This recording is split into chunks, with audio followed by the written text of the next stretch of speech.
Isabelle Perron.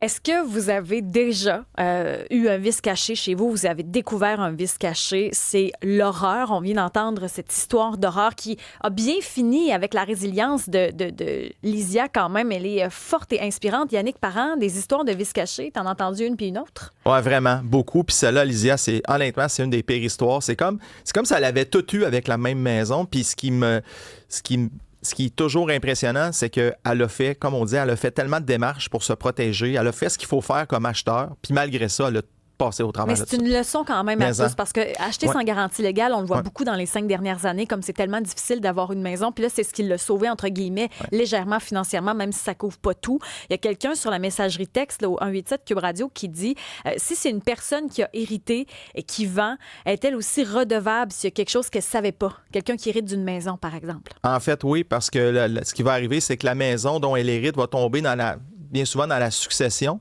Puis là, à 99,9% du temps, ça demeure que les successions, c'est des ventes sans garantie légale de qualité. Et là, c'est compréhensible 100% parce que les gens qui vendent ces propriétés-là en ont hérité, ils les ont pas habitées. Mais sachez que malgré ça, il y a quand même une responsabilité. C'est sûr qu'elle est encore plus limitée parce qu'on pourra rarement prétendre que vous étiez au courant d'un facteur défavorisant parce que vous ne l'avez pas habité la maison. Mais oui, dans un cas de succession, on garde quand même une responsabilité quand on vend une maison. C'est pas pour rien non plus qu'il y a des gens qui refusent aussi des successions. Isabelle, ne veulent pas avoir à se mettre les mains là-dedans. Ben non, ça peut être un paquet de troubles. Par chance qu'elle avait de l'argent, une job pour payer parce que moi, j'aurais tout perdu ou j'aurais payé 100 ans après ma mort. Ça, c'est une autre histoire. Là. Elle a été capable, malgré l'endettement, de sortir la tête de l'eau, mais c'est vrai que dans un cas où on est très, très serré, où notre emploi est précaire, oui, là, ça peut être un cas de faillite carrément. Ça peut être un cas de faillite, puis tu sais, sans parler à la place d'Alysia, je pense qu'il l'a aidé, c'est qu'elle le mentionnait, elle vient quand même, Isabelle, du domaine de la construction, fait qu'elle était peut-être un petit peu moins impressionnée par certaines choses, mais disons-le, c'est quand même quelqu'un qui était travailleur autonome aussi à l'époque. C'est facile de voir le cumulatif de tout ce qui peut arriver. Donc, problème dépressif, on arrête de travailler, on gagne plus de sous. En même temps, il faut investir. C'est une roue infernale là, pour régler ça. Puis, comme je te dis, j'en ai vu dans le contexte de l'émission Résidence maudite, j'ai vu des gens dont la vie a été malheureusement irrémédiablement changée à vie. Là, puis j'ai vu des cas, il faut le dire, là, des cas de maladie. J'ai vu des cas de suicide. Ben, je suis pas surprise de ça. Là. Je veux dire, c'est un besoin de base. C'est un besoin de base. Puis, tu sais, qu'à un moment donné, tout ce qui est financier, quand tu as l'impression que je vais le dire, c'est un mauvais jeu de mots, mais. Le sol s'effondre. Le sol s'effondre. Écoute, des fois, si t'es pas bien armé, si psychologiquement, tu es déjà un petit peu dans une période de faiblesse, écoute, ça peut être excessivement difficile. Bien sûr. Maxime Lapalme, lui, d'ailleurs, est devenu inspecteur en bâtiment parce qu'il a lui-même vécu tout un vice caché. Bienvenue à l'émission, Maxime. Bonjour. En direct de son véhicule. Maxime, racontez-nous votre mésaventure. Vous dites que ça vous a coûté des milliers de dollars, là, ce vice caché que vous avez trouvé dans votre maison. C'est environ 500 000 $ que ça nous a coûté. C'est moi qui ai fait les travaux de A à Z. Et malgré tout, ça vous a coûté 500 000 $ et vous avez fait les travaux. Oui. Ben voyons donc. Qu'est-ce que vous avez découvert? Quand j'ai pris possession de la maison, il pleuvait dans la maison. Puis tantôt, j'écoutais la dame qui a dit qu'il y avait des panneaux de cèdre. J'ai vécu la même chose. Le garde-robe était rempli de cèdre, où ce qu'on aurait pu voir. Mais l'inspecteur a été mauvais aussi. L'inspecteur n'a rien vu. Il faut se dire que les inspecteurs ne sont pas tous qualifiés. Puis qu'il y en a aussi qui ferment volontairement les yeux pour essayer d'impressionner des courtiers pour avoir plus de mandats. Hey, c'est ce qui m'est arrivé. C'est pas banal du tout, là. C'est même dégueulasse, je vais le dire de même, là. Oui, c'est ce qui m'est arrivé. Vous avez découvert quoi, vous, dans votre maison pour que ça vous coûte 500 000 $ alors que vous avez fait les travaux? Ça veut dire que pour quelqu'un comme moi qui n'a pas de connaissances, ça aurait pu coûter quoi, 2 millions? Ouais. Vous avez découvert quoi? Ça aurait coûté moins cher de démolir la maison là, puis de la reconstruire. Mais quand on commence, on fait les travaux peu par peu, puis on découvre, puis en ouvrant, on découvre. Qu'est-ce que vous avez découvert? Il pleuvait. Oui. Il pleuvait dans la maison, à la prise de possession, la journée même. Fait que je me suis mis à ouvrir les murs, j'ai ouvert. Puis tout était moisi, les plafonds, les murs, tout était moisi. Ça avait tout été recouvert, repeint. Ça paraissait pas, mais un inspecteur qui aurait fait son travail l'aurait déterminé. Là. Il l'aurait vu, il aurait donné les indices. Parce qu'un vice caché, il est caché. Mm-hmm. Ça, c'était un dol. plus qu'un vice caché, mais il y avait aussi le vice caché. Un inspecteur ne va pas dire il y a un vice caché. Il va te donner les indices pour faire des expertises pour arriver au vice caché, à découvrir le vice caché. Mais ça, à ce moment-là, est-ce que vous auriez pu revenir justement contre le vendeur? Je suis revenu contre le vendeur et l'inspecteur. Ça a été quoi le résultat de ça? 6 ans plus tard, on poursuivait. Ce que j'étais capable de prouver, c'était 350 000 $. On a poursuivi pour 350 000 $. Il y a eu un jugement là-dedans. Ben non, c'est pas vrai. Il n'y a pas eu de jugement. Ça s'est réglé juste avant. On a eu une offre de 100 000 $ 6 ans plus tard. 6 ans plus tard, je n'habitais plus la maison. On s'était séparés parce que c'est extrêmement dur sur une vie de couple. Fait que j'habitais plus la maison. Offre de 100 000. On s'est mis à calculer les salaires. Madame est docteur. Moi, je suis inspecteur en bâtiment. On fait des bons salaires. L'avocat qui disait un 10 jours de procès plus 10 jours de préparation à 550 $ de l'heure, ça montait à 100 000 $ de perte. Donc, on s'est dit, on a un chèque de 100 000, pourquoi pas le prendre? C'est sûr, il est là. Tandis que si on va au tribunal et on risque un 250, 300, on peut tout perdre. On a pris le 100 000 $ et en tout et partout, ça a coûté 70 000 $ d'avocat. Alors, qui est le grand gagnant? Ce sont les avocats. Oh mon Dieu, l'horreur! Il m'a resté 30 000 $ pour 8 000 heures d'ouvrage. Comment ça s'est passé? Votre état psychologique, là, vous parlez d'une rupture, c'est venu à bout de votre couple. Là. Comment ça s'est passé ces 6 ans-là pour vous mentalement? Ben, par chance, la première année, mon ex-conjointe avait gardé son condo. On a pu vivre dans le condo le temps que j'ai rénové la maison. Ça a pris 1 année à rénover cette maison-là. Puis c'était du 16 heures par jour, 7 jours sur 7. À pas être payé, là. Par chance, moi, j'avais le talent pour le faire et ma conjointe avait les sous pour payer les matériaux. C'est comme ça qu'on s'est entendu. Ça a bien été. J'ai été capable de réaliser le projet. Sinon, on remettait les clés. C'est officiel. Est-ce que vous avez pu connaître ou comprendre pourquoi tout était moisi comme ça à l'intérieur des murs? Infiltration d'eau par les lucarnes. Les 8 lucarnes coulaient. Ça avait été maquillé, bien sûr.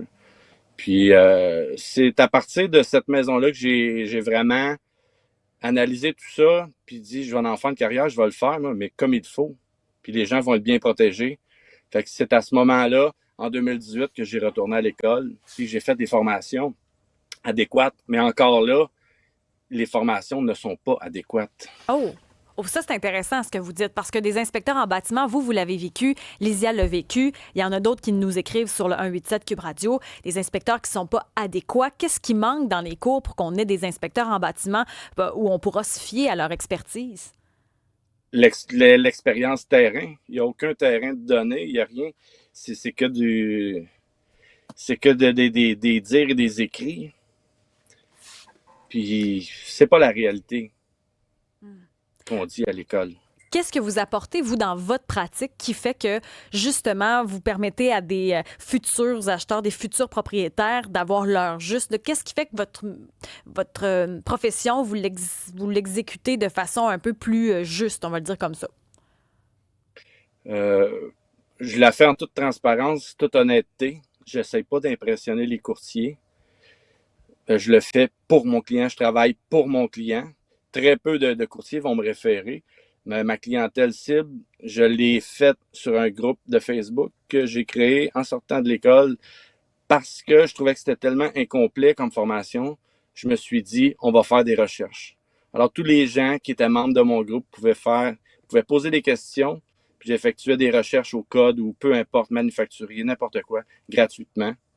C'est comme ça que je me suis formé. Yannick Parent, qui est avec moi, là, courtier, est-ce qu'il faut t'impressionner? C'est pas m'impressionner dans le bon sens. D'ailleurs, les courtiers ne peuvent pas référer un seul inspecteur, doivent en référer par transparence minimalement 3 inspecteurs. Et puis Maxime a 100% raison. Je le vois sur le terrain, des inspecteurs qui sont plus...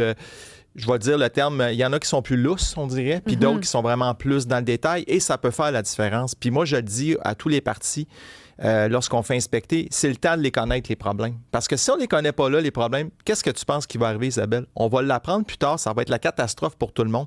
Puis un point important que Maxime a dit, j'ai rien contre les avocats. OK, mon gars est en train d'étudier pour devenir avocat, puis c'est bien correct, là. Mais moi, sans exception, tous mes clients, il y en a qui ont la mise en demeure facile. T'sais. Avant d'aller vers la mise en demeure, là, la première étape, c'est de contacter le vendeur. Verbalement ou par écrit, prendre rendez-vous avec lui et essayer de trouver un terrain d'entente. Ça se peut que ça ne marche pas.